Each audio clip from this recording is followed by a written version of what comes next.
I'm finally ready to tell the truth.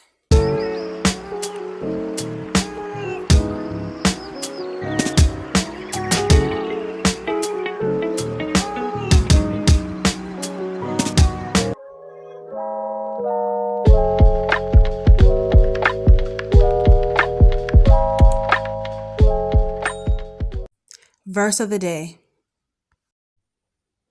And I will be a father to you, and you shall be sons and daughters to me, says the Lord Almighty. 2 Corinthians 6:18. Well, we're about to see our dad for the first time in about almost a year. Almost a year. Just about. So he was sickly, went to Florida for treatments that are really he ended up getting treatment, but not from how we thought he would. So all is well that ends well. But we're about to see our pappy, and we never went out happy before, so it was a tough year because we're pappy girls. So yeah, we're about to go see him, and we're excited. The lighting is bad, but you know the vibes. Show yourself, Jessica. You know the vibes. We're just ready to see our dad. Like, we're pulling up. We about to take the keys out the ignition or whatever and get the stepping. Just go ahead. All right, so the actual truth is that my dad was sick and needed help to take care of himself. He couldn't live alone anymore. So my sister volunteered to take care of him and take him to Florida. We were supposed to be able to come visit him and see him, but she decided to not let us see him. Like, we tried to visit him multiple times. We went to Florida to see him. She would not let us see him. We tried to set up meetups with her. She wouldn't let us see him. She kept saying no.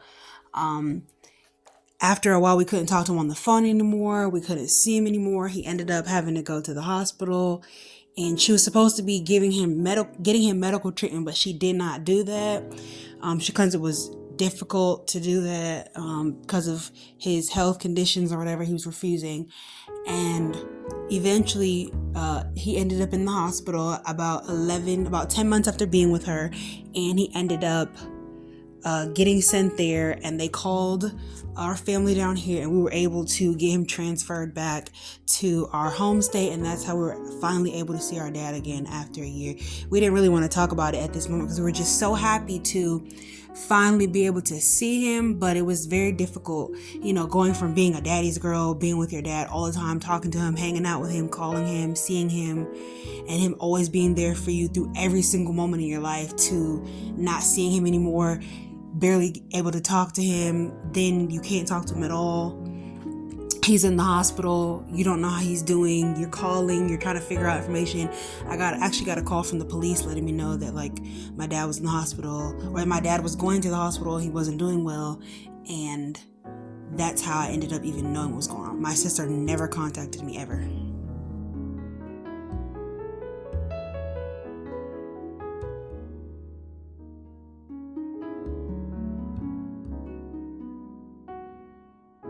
So if anyone's wondering the reason why my sister would not contact me or let me see my dad, it's because we had an argument 3 years ago over my dad's condition, and she wasn't being very understanding of the situation. She thought she knew better than I did. I'm here with him. She's been in Florida for years, and she didn't like the way I spoke to her. I did not call her names. I did not curse her out, but I did raise my voice, and she didn't like that, so she would not let me see my dad. She did originally call me and talk to me when we first got down there, because I was the person that took care of my dad prior to him going to Florida, so I knew how to help him. I knew, his routines and how to get him to be cooperative, so she got my help in that way. But when it was time for me to actually see him, she made every excuse in the world, and she called some people and told them how much she hates me. So she's 56. Actually, she's 57.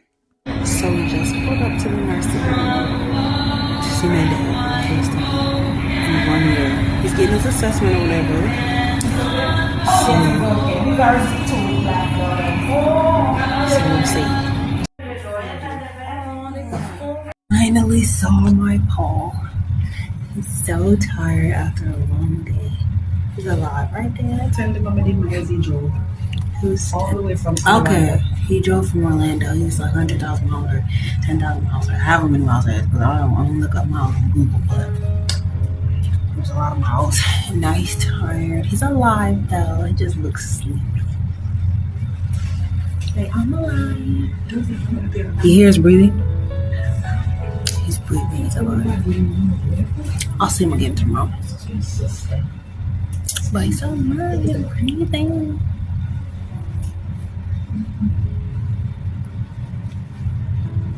Such a happy reunion for us. He's so happy. He was so surprised to see me. Okay, I swore that I had like videos from the day that I got to see my dad because my mom had her phone out. I thought she was recording, but my mom's kind of old, so she actually wasn't recording. She thought she was. And as I was asking for the clips for this video, that's when I realized that she had nothing. So enjoy these clips of just us hanging out the next day after he got back. He actually got back one day after his birthday.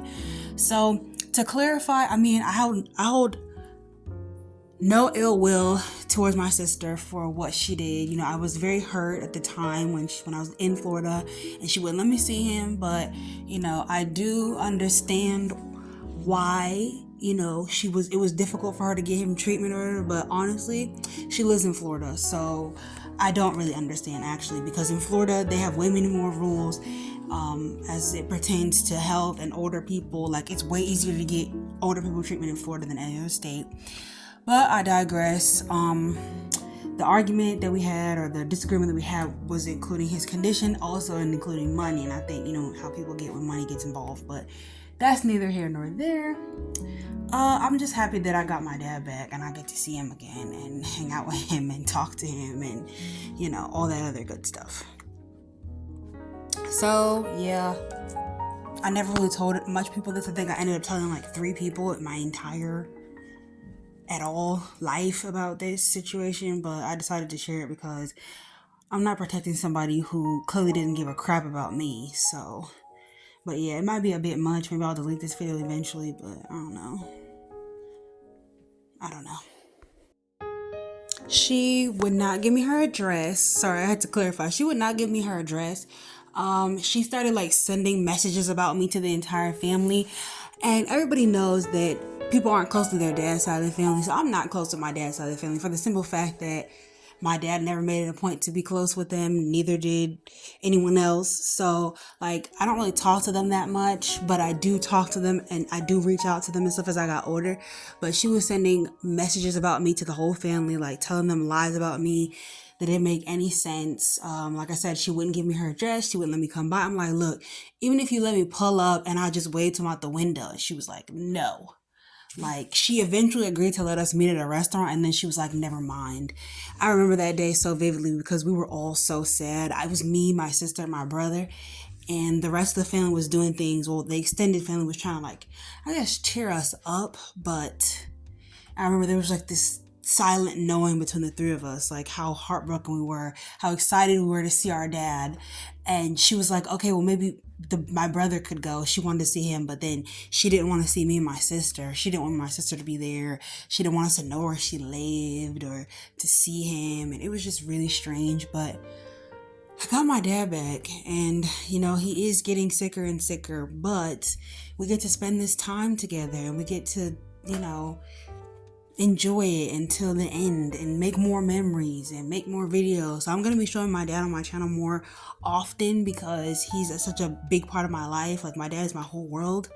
So I'm going to be showing my dad on my channel more often, and y'all will get to see us create our lasting memories for as much more time that he has left, because the doctors aren't sure.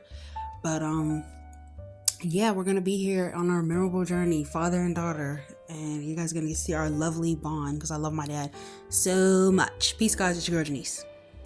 My sister and I were not raised together. She's over 25 years older than me. She's like probably 28 years older than me.